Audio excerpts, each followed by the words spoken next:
My confidence level going into those Oregon and Ohio State matchups is definitely not as high as it was before the season started.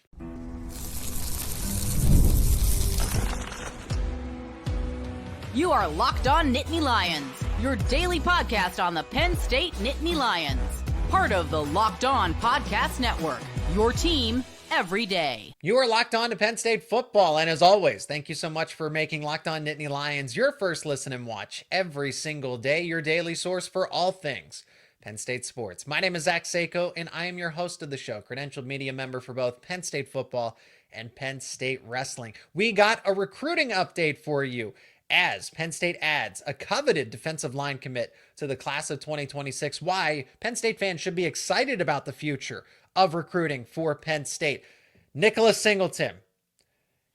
Should there be concerns with the running back room? Well, Katron Allen had a really good day, but specifically highlighting Singleton for some mistakes he made in that game against FIU.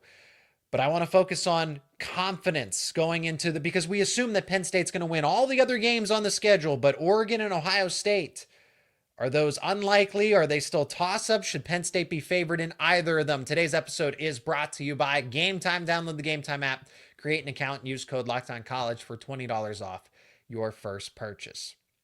Friendly reminder to let me know your thoughts down in the comments section. So my main reason for Penn State not having as much confidence in the Nittany Lions against Oregon and Ohio State is actually because my perception has changed around the Ducks and the Buckeyes. I am not buying too much into, okay, Nevada wasn't perfect. It was good, but it wasn't great. And then FIU, it was really just abysmal in the first half for Penn State's offense. And then they self-corrected. And eventually in the fourth quarter, they really figured it out. But that's not good enough for, it seems like a lot of fans, a lot of Penn State fans, and I think are right to have the grievances that they do. I'm just not buying into them wholeheartedly. But when I look at Oregon and Ohio State, they are a lot better than I anticipated. Now that's not to say that I never thought that Oregon and Ohio State would be playoff contenders or anything like that. But for the Buckeyes to defeat Texas the way that they did, make a statement right out of the gate. And then you want to talk about statements made. Oregon going up against Oklahoma State, 69-3. It's the fact that Ohio State and Oregon, I think, are a lot further ahead than I anticipated them to be. They're really not experiencing too many speed bumps in the same way that Penn State is. I think Penn State can fix these issues, because when I watch the games against Nevada and FIU, it's not that, FIU is pushing them around, or that the Wolfpack come into town and they're winning specific key matchups. No, it's kind of they're these small self-inflicted mistakes that Penn State is making. And as a veteran team, you shouldn't be making those mistakes, but at least they're correctable. At least they're easy to fix. And you have a bye week going into each game between Oregon and Ohio State, so you can self-correct and you get 2 weeks to prepare yourselves, but also for that team. Okay? It's really about what Ohio State has done to this point and what Oregon has done to this point. 2 new starting quarterbacks. Not relative to Oregon, but Ohio State, 2 new coordinators in Brian Hartline and Matt Patricia, and it feels like they haven't missed a beat. To focus on the Buckeyes specifically, again, holding Texas to 7 points. Arch Manning is not bad. Ohio State just made him have a bad day. That is how impressive they are with a new defensive coordinator to come in and shut down a team that is going to be around the top 5 for the entirety of the season and is still a national title contending team. But then the offense to continue to make progress. Not a lot of people are going to put stock into Grambling, and as you shouldn't, but Julian Sayin was almost perfect in that game. He was 18 of 19, over 300 yards, 4 touchdowns. The one mistake was an interception.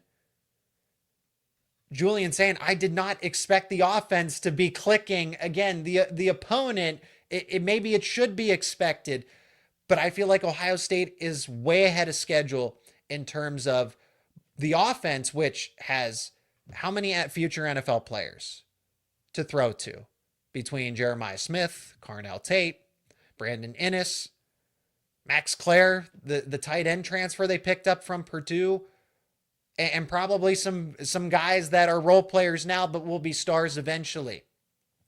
It really is the defense for me, because I think the offense was going to figure it out one way or another despite having all of this newness to it.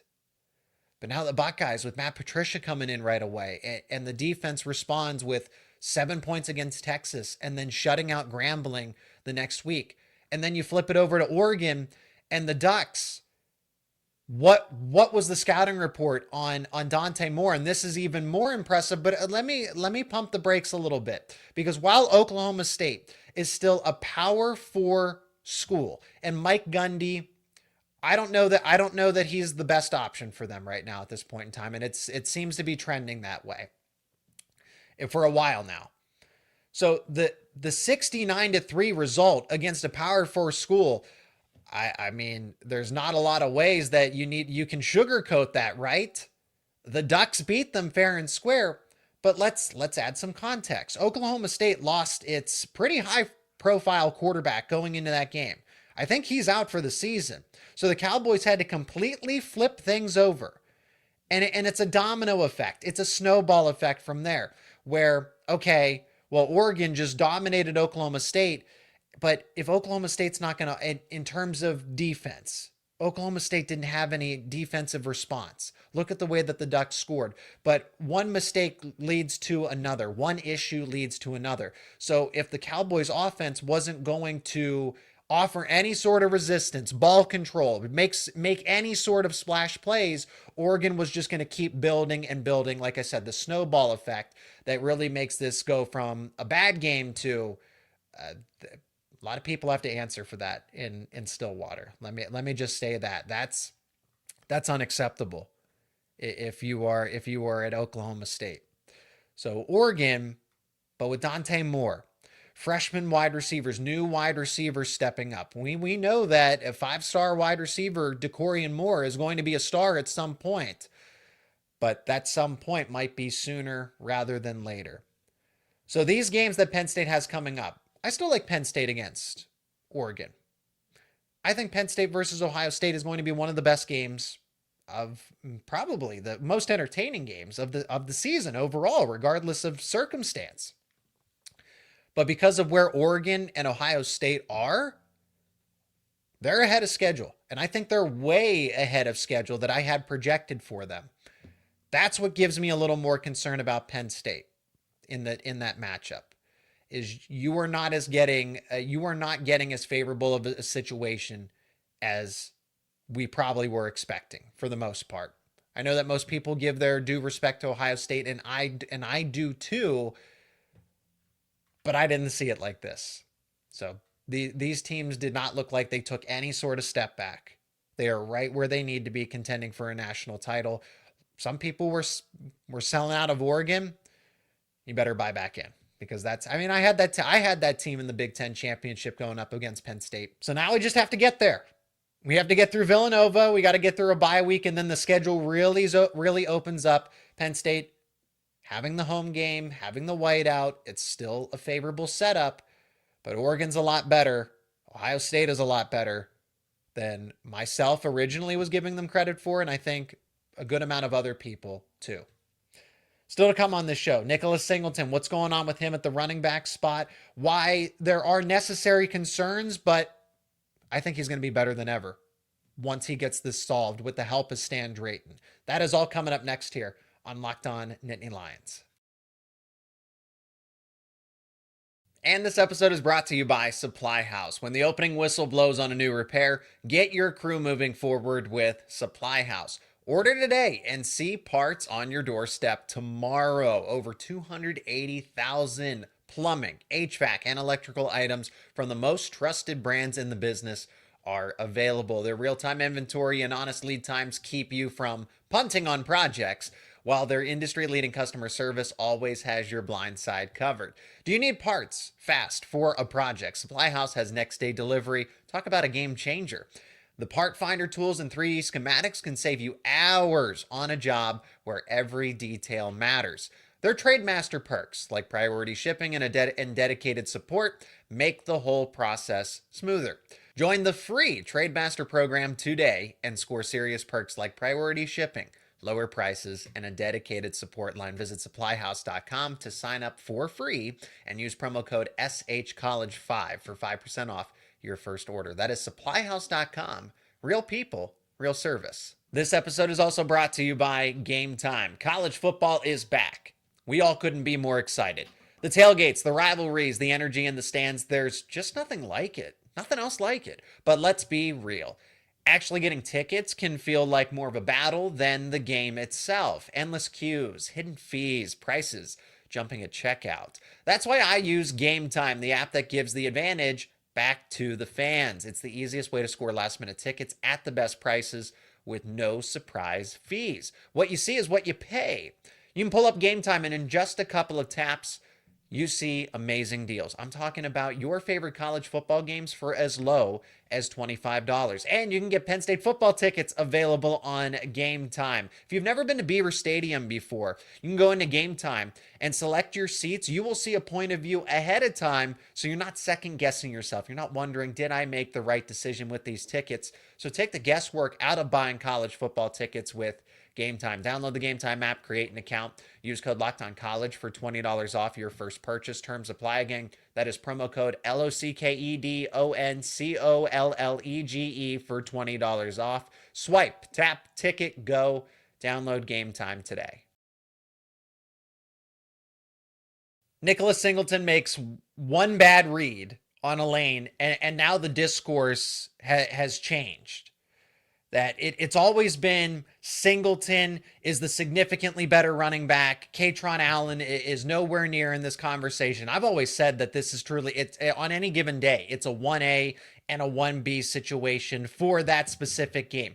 Kaytron Allen was just better on that given day. But Singleton and Allen are going through somewhat of a reformation here. And I want to add some clarity, because we are seeing Singleton and Allen, different versions of them, that they're going to have to take some steps backward to go forward and be better than what they were in the past few seasons.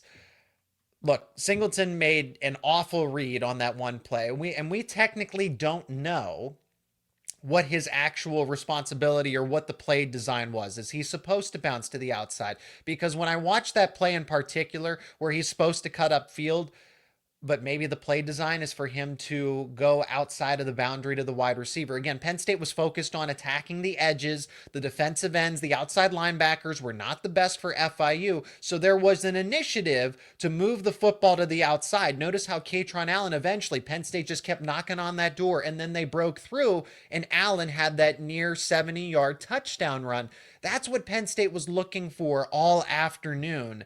And at moments, Penn State could have salvaged that. Nicholas Singleton could have salvaged that at times and made better decisions in the ground game. One play doesn't define what Singleton can or cannot do. Again, I bring back the conversation where we all, for the most part, believe that Singleton was significantly better than Allen. That's not the case. They are better at certain different skills, but one's not significantly better overall than the other. They are very close. And like I said, it's on any given Saturday, and eventually it's going to be on any given Sunday. They are good at specific things. We know that Singleton is the speed threat, and Kaytron Allen, very good between the tackles. I will say, if I have any criticism of Singleton, people are pointing out that, well, his vision's faulty, his vision's this. I mean, then he wouldn't break off any long touchdowns, now would he? I would say that one of Singleton's biggest weaknesses, and we'll see if he can change it, and Stan Drayton is going to be a big key in all of this, it's not necessarily his vision, it's actually his balance. It's the yards after contact when he's hit low. I don't think I've ever seen Singleton stay upright after a low tackle. He can run through people when he's level, but I would like to see him just step over people from time to time. He gets hit around the knees or the ankles, he's more often going down, and we're talking a lot, not just, 60% of the time. No, I don't think I've ever seen Singleton break those kinds of low tackles, those shoestring tackles. If you want to criticize number 10 here about anything, it's staying balanced on a low hit. Okay? I don't really have a lot of criticisms outside of that for Singleton. He makes one bad read against FIU, and that's what everybody's talking about. I understand, and then it turns into, well, come to think of it, he's never really had that creative vision at running back. I'm not going to go that far, okay? But I do think something that shows up pretty consistently is when he gets tackled low, he goes down. Okay, so I'd like to see him do that. I'd better footwork, or just better that understanding how to dodge that tackle. But Stan Drayton's going to be very important in all of this, because Singleton and Allen, even though Allen looks better right out of the gate, they're relearning the running back position, so to speak. And this was some of the offseason discourse that J1 Sider was not giving Singleton and Allen enough. And Stan Drayton has even admitted that, these guys are really good, talented athletes and football players, but they might not necessarily understand all the things that they could and they should know about the football game. And in that process, in that reformation process, where Singleton and Allen are only going to get better because of this, I liken it to Abdul Carter. When he moved to defensive end, his first couple of games were bad. They were bad. They were unproductive. And most Penn State fans said, move him back to linebacker. This change isn't working. Move him back. It's kind of the same thing with Singleton, where you have to be patient because he's changing the way that he sees the game. He's changing the way that he's approaching the line of scrimmage. He's changing the way that he's handling assignments as a running back. That is what Stan Drayton's role is to have them unlearn a lot of the bad stuff or the not so good stuff from the time with J1 Sider. And in order to do that, you have to go backwards in order to go forward for them to get better overall. This applies to both of them. So we have not seen the best version of Singleton or Allen to this point. So like Abdul Carter, I think these first couple of weeks, these first few weeks, and it might even show up a little bit in the Oregon game. I don't know how quick of a turnaround this will be, but second half of the season, after the bye week is going to be huge for both of them, and it comes at a convenient time. So maybe leading up to Oregon, this might start to correct itself. But Drayton is going to challenge Singleton and Allen to do things that they are not comfortable with at the running back position. And once they get through those speed bumps, they will be so much better because of it. And everybody's going to say, wow, Singleton is great. Katron Allen is great. I know that people already think that, but I'm talking about another level. I'm alluding to another level where it's truly elite, where these guys are looked at as legitimate NFL prospects, and they could probably slide on draft day. That is what these guys are capable of. And Stan Drayton is going to be able to unlock that potential, but give it time. Give it time. Still to come on this show, news flew under the radar, but Penn State added another class of 2026 commit. Coveted defensive tackle Tavian Branch is going to join the class. Also, other good recruiting news overall for the Nittany Lions. I'm going to explain all of that next here after the break. This episode is brought to you by The Game. Quick question for all you college football fans out there. If you could go back in time and sit front row at your school's biggest rivalry game, what hat would you be wearing? Yes, I said hat. For me, it would be The Game. These aren't just hats. They're the same vintage styles fans wore back in the 80s and in the 90s. And guess what? They still go for the same price that they did all the way back then. That is right. When you use code LOCKEDON, that is code LOCKEDON, you will get your vintage hat for $16.99. Again, code locked on. All you got to do is head over to thegamecaps.com. That is thegamecaps.com. Grab your team's exclusive bar or retro circle design and use that code locked on for an exclusive discount, because legends wear the game.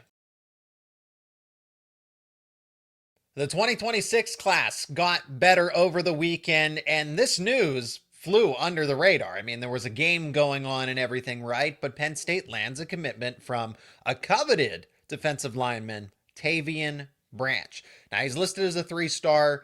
Do not let that fool you. And if you are an everydayer, or if you were with us hearing our discussions over the course of the offseason, particularly in recruiting, this was the top prospect that I had circled as a flip target, because I didn't see it. I didn't understand why Penn State was not as originally interested in, and maybe there was more to it, right? Nebraska certainly made a push for Branch, but there was kind of some discourse that Penn State really didn't know if he was more of a defensive lineman or an offensive lineman, kind of like the discourse similarly to a Liam Andrews, for example. And now he's at defensive tackle and he's still progressing, right? He's only in year 2. But it was a similar type of recruitment in regard that there wasn't a clear outlook with Branch, and then Branch ultimately commits to Rutgers. But I think Penn State circled back here because they saw right out of the gate, okay, he wants to be a defensive tackle. This guy is definitely a defensive tackle. It's a massive get. I mean, literally and figuratively. He stands at 6'3", 300 pounds. So this is Penn State in the 4-2-5 with Jim Knowles' defense. He'll be that one technique, meaning that he's going to line up right in between whatever side of the center or the guard, depending on that. But I like Penn State's balance now in the class of 2026, particularly at defensive line, because you have a pure pass rusher in Tyson Harley, but you really loaded up at defensive tackle with now Branch, Haskell, and Alex Haskell, that is, and Isaac Chukara. Deion Barnes getting the prospects that he does want. So I know that he technically decommitted from Rutgers and everything, but I do characterize this as a flip. And Penn State also fending off other schools that were interested in Branch, particularly Oklahoma. I know he's from the state of Pennsylvania. Penn State prioritizes with dominate the state, so this is one that they should have landed his commitment originally. But Oklahoma was certainly going to be interested in this recruitment if it was going to carry on. But Penn State takes care of this fairly quickly, and I don't anticipate any more buzz here. That he will stay committed, and his ranking will go up. His rating across the board will increase. So why should Penn State fans like Branch, aside from, well, okay, he's a massive interior defensive tackle, but he plays with so much more athleticism than that. And if Penn State, I think Penn State actually has options here. I don't want to box him just to say that, oh, he's a one technique, okay? He's just a space eater. He's going to clog up the run, and then on passing downs, passing situations, you move him to the sideline. No, not at all, because if Branch is fully going to commit, which he will, commit to defensive line and training and practicing. We've seen the turnaround with Chaz Coleman, right? I mean, Branch, for example, could potentially lose that weight and then move to that 2 technique, or that 3 technique, excuse me, where he's over the guard and the tackle and being more of a pass rushing type of threat, similarly to Zane Durant. I think it is more likely that he kind of continues to stay at that. I comp him to an Alonzo Ford as far as his outlook goes. Alonzo Ford is a really good comparison. Somebody that plays around 290, 295, 300 max, because you don't want size just for the sake of size. You want him to be athletic and carry that weight well. So Penn State will put him at whatever weight he needs to be, but I think he's going to be that traditional defensive tackle that is more primarily focused in stopping the run, and then if he has the talent to play all 3 downs, and that's what Penn State's really gone for here, between what they're looking for with Zane Durant, Xavier Gilliam, Alonzo Ford. Again, the defensive tackle room just overall is in a much better space than it was 3 months ago from the way that we looked at it. Testament to Deion Barnes. Class of 2026 just adds another strong commit. Total of 25 commitments in this class. You will see a handful of prospects, and maybe even more than that, have their ratings boosted. So there is a lot of good news here when it comes to Penn State football recruiting. Let's circle back to the Adidas agreement. So all those crazy, the crazy details about how Nike just didn't give Penn State the due respect. So this was long overdue. But let me focus on the 300 million reasons why everybody should like the Penn State Adidas collaboration. This is going to boost NIL. This is going to give Penn State more leverage when it comes to recruiting and the transfer portal overall. So Penn State is going to see not only commitments like this where they're able to flip some prospects here and there, you're just going to see across the board a stronger Penn State recruiting push where not only the 2026 class has improved by adding this commitment, but now the focus is on, hey, retain your 5-star running back so that Ohio State or Notre Dame or any of those schools get any leverage in those conversations. Make sure your potential 5-star wide receiver is content in Khalil Taylor. Keemon Spell being the running back, Khalil Taylor being that wide receiver. Go get your quarterback, the player that you say, this is our guy. We know who we want in this class. And then you don't have to negotiate, right? You don't have to go back and forth with other schools. You have NIL taken care of so that it's not a question mark when it comes to the recruit. And you can talk about development and you can talk about outlook instead of, okay, well, what do the dollar signs look like? That's why that Adidas deal is so important for football and honestly for all of Penn State sports in this conversation. Tavian Branch, solid prospect, great addition to this class of 2026, helps fill out the defensive line and at least boosts it going into the future. So Penn State doing a great job here with news that flies under the radar now that we have football games back, but still very good news nevertheless. And we're going to talk about it more with Brian Smith in the coming days here. So that's going to do it for this edition of Locked On Nittany Lions. Appreciate each and every one of you for checking out the show. If you're not an everydayer, become one. Subscribe to the YouTube channel and wherever you get your podcast, because we do this daily. We talk about Penn State football, recruiting, wrestling, basketball, hockey, you name it. It is all right here on Locked On Nittany Lions.